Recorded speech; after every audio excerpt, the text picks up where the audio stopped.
Hi everyone, you're most welcome to Unlearn with Vishal Verma, our YouTube channel. Top 10 MCQ of the week की series चल रही है जिसमें से आज आपके साथ डिस्कस कर रही हूँ मैं current GK on people environment पे पीपल डेवलपमेंट एंड एनवायरमेंट पे का पार्ट 2। आई होप आपने पार्ट फर्स्ट देख लिया होगा। तो बहुत ही इंपॉर्टेंट यूनिट है पेपर फर्स्ट की यूनिट 9, जिसमें से करेंट क्वेश्चंस बहुत ही ज़्यादा आते हैं। तो यहाँ पे करंट के क्वेश्चंस डिस्कस कर रही हूँ मैं। देखते हैं हमारे क्वेश्चंस क्या है। इससे पहले अगर चैनल को सब्सक्राइब नहीं किया है अभी तक तो कर लीजिए और बेल आइकन को जरूर प्रेस कर दीजिए, जिससे कि सारी की सारी नोटिफिकेशन आपको टाइमली प्रोवाइड होती रहे। बढ़ते हैं अपने क्वेश्चन की तरफ। The very first question is which of the following is true about agenda 21? It's the most important question, guys. It was adopted during World Summit on Sustainable Development.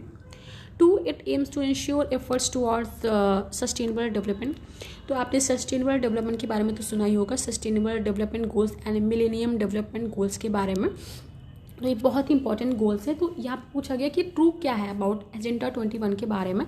तो इसके option आप कोर्ट में select कर सकते हैं कि इसका right answer क्या है। तो इसका राइट आंसर मैं आपको बता देती हूँ। Answer right answer is option B is 2 only.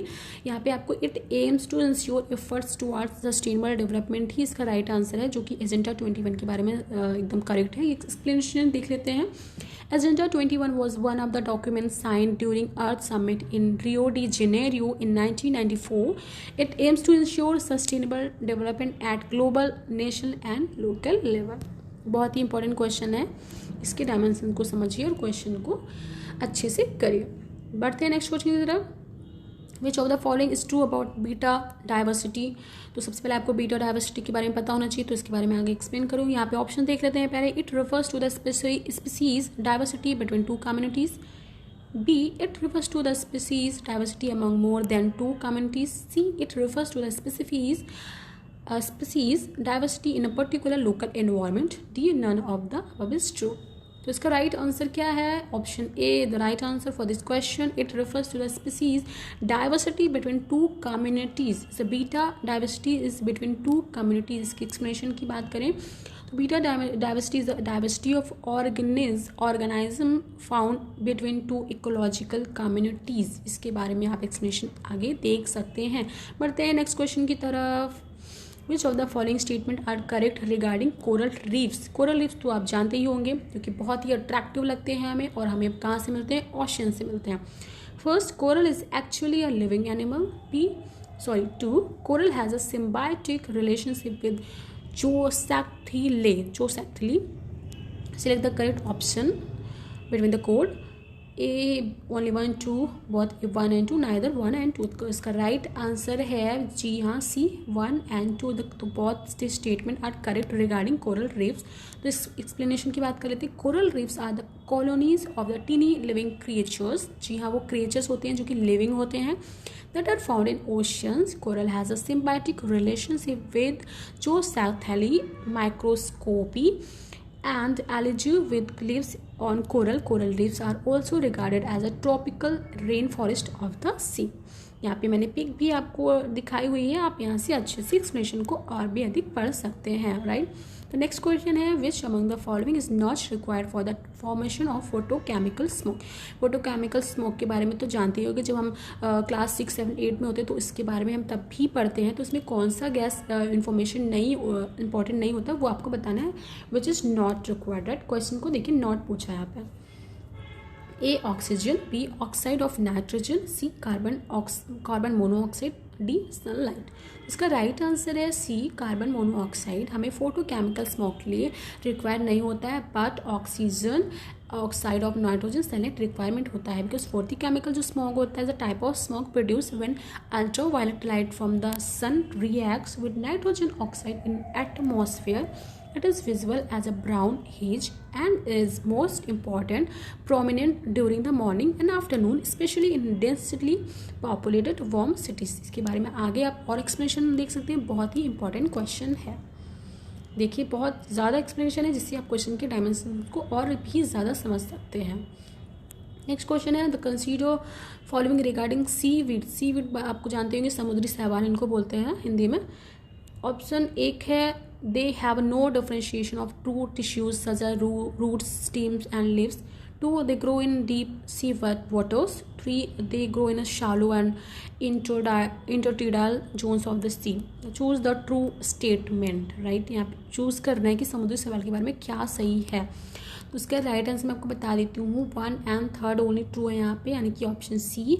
They have a no differentiation on true tissues such as roots, stem and leaves, or they grow in shallow and intertidal zones of the sea. Right. तो इसके explanation की अगर बात करें तो seaweeds play a major role in marine ecosystem as the first organism in marine food chain. They provide nutrients and energy for animals either directly when fronds and are eaten or indirectly when decomposing part break down into fine particles and are taken up by filter feeding animals. यहाँ पे आप देख सकते हैं कि Seawood क्या अगर important अच्छा है इन्वायरमेंट के लिए, कैसा बुरा है, इसका बैड इम्पैक्ट होता है, क्यों इंपॉर्टेंट होता है, इसकी और अधिक डायमेंशंस को ऐड कर दिया. आप क्वेश्चन को अच्छे से देख लीजिएगा. तो हमारा नेक्स्ट क्वेश्चन है कंसीडर द स्टेटमेंट को कंसीडर करना है, उसमें से फिर बताना है कि ट्रू कौन सा है. दो फर्स्ट है wildlife protection act of 1972 provides for the declaration of national park by state government. 2 है the difference in conservation value of national park from that of sanctuary is not specified in WPA यानी कि world life protection 1972. Sanctuary enjoys greater protection than national park. यहाँ पे बता दूँ कि century और national park में डिफरेंस होता है. सेंचुरीज होती हैं वो बर्ड सेंचुरी भी हो सकती हैं, वो फॉरेस्ट सेंचुरी भी हो सकती है, बट नेशनल पार्क जो होता है वो एक तरह से यहाँ पे सारे के सारे एनिमल्स भी होते हैं और काफ़ी सारी चीज़ें यहाँ पे एक ब्रॉड होता है, एक वाइड एरिया होता है. ठीक है.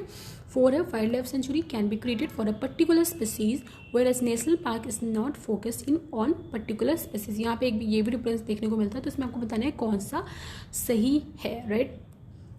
तो देखते हैं इसका राइट आंसर क्या है. 1, 2, 4 यानी कि third option is not right for this question. जी हाँ, ये सेंचुरी जो है वो ग्रेटर प्रोटेक्शन ऐड करती है नेशनल पार्क से. जी ऐसा कुछ नहीं है. Both are enjoys greater protection from the government. ठीक है. बढ़ते हैं नेक्स्ट क्वेश्चन की तरफ.